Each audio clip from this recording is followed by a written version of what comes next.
നമസ്കാരം. ഇന്ന് ഞാൻ ഷെയർ ചെയ്യുന്നത് പനീർ പോപ്കോണിൻ്റെ റെസിപ്പിയാണ്. സാധാരണ ഇത് കോട്ട് ചെയ്തെടുക്കാനായിട്ട് മൈദയാണ് യൂസ് ചെയ്യാറുള്ളത്. അപ്പോൾ നമ്മളിത് മൈദ ഇല്ലാതെയാണ് ചെയ്യുന്നത്. അതുപോലെ തന്നെ ബ്രെഡ് ക്രംസും യൂസ് ചെയ്യുന്നില്ല കോട്ട് ചെയ്യാനായിട്ട്. കുറച്ചും കൂടി സിമ്പിളാണ്, നമ്മുടെ വീട്ടിലുള്ള ഇൻഗ്രീഡിയൻസ് തന്നെ മതി. അപ്പോൾ ഇത് എങ്ങനെയാണ് ഉണ്ടാക്കിയെടുക്കാൻ നോക്കാം. അതിന് മുമ്പായിട്ട് എൻ്റെ ചാനൽ ആദ്യമായിട്ടാണ് കാണുന്നതെങ്കിൽ ഞാൻ കുട്ടികൾക്ക് വേണ്ടിയുള്ള റെസിപ്പീസാണ് കൂടുതലും ചെയ്യാറുള്ളത്. അപ്പോൾ നിങ്ങൾക്ക് ഈ ചാനൽ ഇഷ്ടപ്പെടുകയാണെങ്കിൽ താഴെയുള്ള സബ്സ്ക്രൈബ് ബട്ടൺ ഒന്ന് ക്ലിക്ക് ചെയ്യൂ. അതുപോലെ തൊട്ടടുത്തുള്ള ബെല്ലൈക്കൺ കൂടി പ്രസ് ചെയ്യുകയാണെങ്കിൽ ഞാൻ ഇനിയും വീഡിയോസ് ഇടുമ്പോൾ അത് നിങ്ങൾക്ക് നോട്ടിഫിക്കേഷനായിട്ട് കിട്ടും. അപ്പോൾ നമുക്ക് വീഡിയോയിലേക്ക് കിടക്കാം. ആദ്യം ഞാനിവിടെ എടുത്തിരിക്കുന്നത് പനീറാണ്. ഇതിപ്പോൾ 200 ഗ്രാം പനീറാണുള്ളത്. ഇതൊന്ന് കട്ട് ചെയ്തെടുക്കണം. അതിനായിട്ട് ക്യൂബ്സായിട്ട് കട്ട് ചെയ്തെടുക്കാം.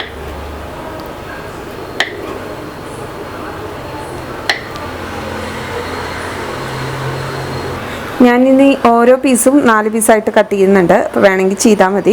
കുട്ടികൾക്ക് കഴിക്കാൻ അതായിരിക്കും കുറച്ചും കൂടി എളുപ്പം. അതുകൊണ്ട് 4 പീസാക്കുന്നുണ്ട്. ഇതെല്ലാം ഞാൻ കട്ട് ചെയ്തെടുത്തിട്ടുണ്ട്. ഇനി ഇത് നമുക്കൊരു ബൗളിലേക്ക് മാറ്റാം. പനീർ ഞാനൊരു ബൗളിലെടുത്തു. നമുക്ക് ആവശ്യത്തിനുള്ള ഉപ്പ് ചേർത്ത് കൊടുക്കാം.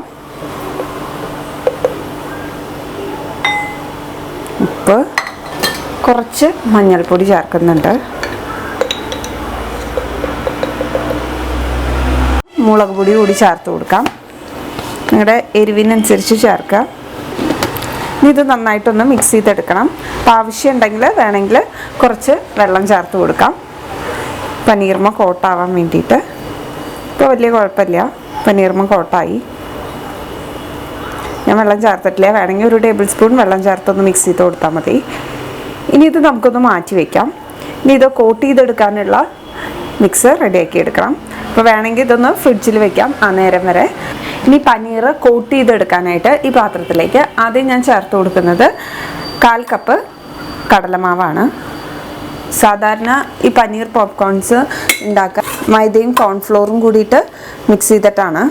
നമ്മളതിൽ നിന്ന് വ്യത്യാസമായിട്ട് അരിപ്പൊടിയും കടലമാവുമാണ് ചേർക്കണേ. അപ്പോൾ അരിപ്പൊടിയും അതേ അളവിൽ തന്നെ 1/4 കപ്പ് ചേർത്ത് കൊടുക്കുക. ഇനി ഇതിലേക്ക് ആവശ്യത്തിന് ഈ കോട്ടിങ്ങിന് ആവശ്യമായിട്ടുള്ള ഉപ്പ് ചേർത്ത് കൊടുക്കാം. അപ്പോൾ നമ്മൾ പനീറിൽ ഓൾറെഡി ഉപ്പ് ചേർത്തിരുന്നു. അപ്പോൾ അത് അനുസരിച്ചിട്ട് വേണം ഉപ്പ് ചേർത്ത് കൊടുക്കാൻ. കുറച്ച് കുറവ് ചേർത്താൽ മതി. ആവശ്യമുള്ള മുളക് പൊടി ചേർത്ത് കൊടുക്കാം. ഞാനിവിടെ 1/2 ടീസ്പൂൺ ഗരം മസാല ചേർക്കുന്നുണ്ട്. ഇത് ഒരു ബാറ്റർ ആക്കി എടുക്കണം നമുക്ക്. ആദ്യം ഇതൊന്ന് മിക്സ് ചെയ്തെടുക്കാം. ഇനി ഇതിലേക്ക് വെള്ളം ചേർത്ത് ഇതൊന്ന് തിക്ക് ബാറ്ററായിട്ട് എടുക്കാം.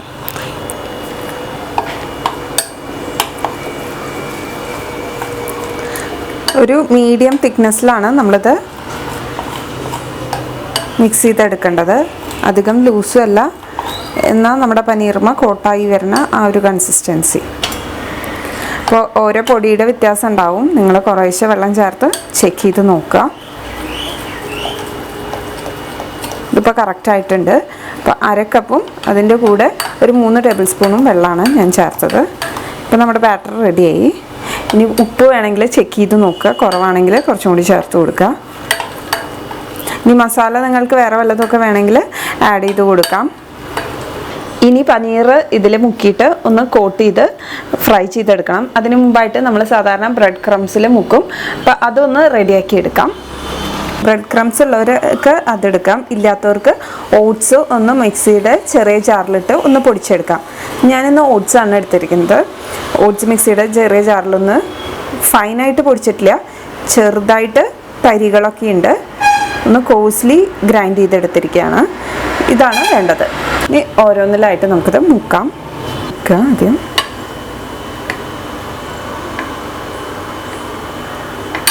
അതിന് ശേഷം ഇതെടുത്തിട്ട് ഓട്സിൽ മുക്കി കൊടുക്കുക.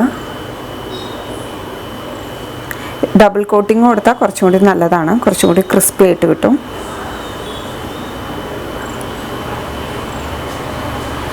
ഇത് വീണ്ടും എടുത്തിട്ട് മിക്സിയിൽ മുക്കുക.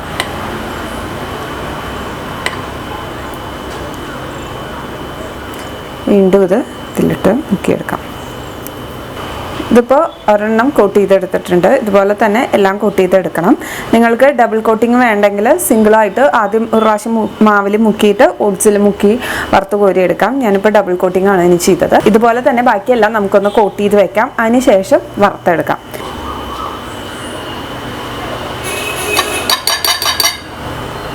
പനീറെല്ലാം ഞാനിതുപോലെ കോട്ട് ചെയ്തെടുത്തിട്ടുണ്ട്. ഇനി നമുക്കിതൊന്ന് ഓയിലിൽ ഫ്രൈ ചെയ്തെടുക്കാം. പാത്രം ചൂടായിട്ടുണ്ട്. ഞാൻ ഇതിലേക്ക് എണ്ണ ചേർത്ത് കൊടുക്കുകയാണ്. ഞാൻ വെളിച്ചെണ്ണയാണ് ചേർത്തിരിക്കുന്നത്.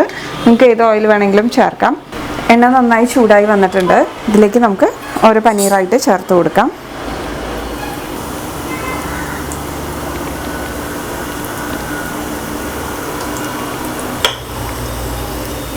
ഇത് നന്നായിട്ടൊന്ന് ഫ്രൈ ആകുമ്പോൾ നമുക്ക് മറച്ചിട്ട് കുക്ക് ചെയ്തെടുക്കണം.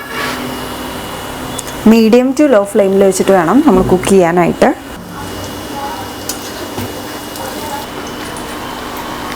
ഇതൊരു സൈഡാവുമ്പോൾ നമ്മൾ മറച്ചും തിരിച്ചും ഇട്ടിട്ട് കുക്ക് ചെയ്തെടുക്കണം. ഒന്നുകൂടി ഒന്ന് ചെറുതായിട്ട് കളറ് ആയി വരട്ടെ. ഇതിപ്പോൾ ഒരുവിധം ആയി വന്നിട്ടുണ്ട്. കാണുമ്പോൾ തന്നെ അറിയാം ബ്രൗൺ കളറായിട്ടുണ്ട്. ഇത് ഞാൻ ഓയിലിൽ നിന്ന് മാറ്റുകയാണ്. പനീർ പോപ്കോൺ റെഡി ആയിട്ടുണ്ട്. സിമ്പിളാണ് ഉണ്ടാക്കിയെടുക്കാനായിട്ട്. അപ്പോൾ എല്ലാവരും ഒന്ന് ട്രൈ ചെയ്ത് നോക്കിയിട്ട് ഫീഡ്ബാക്ക് അറിയിക്കും. ഇനി ഇതുപോലെയുള്ള റെസിപ്പീസായിട്ട് ഞാൻ വരാം. അതുവരേക്കും നന്ദി, നമസ്കാരം.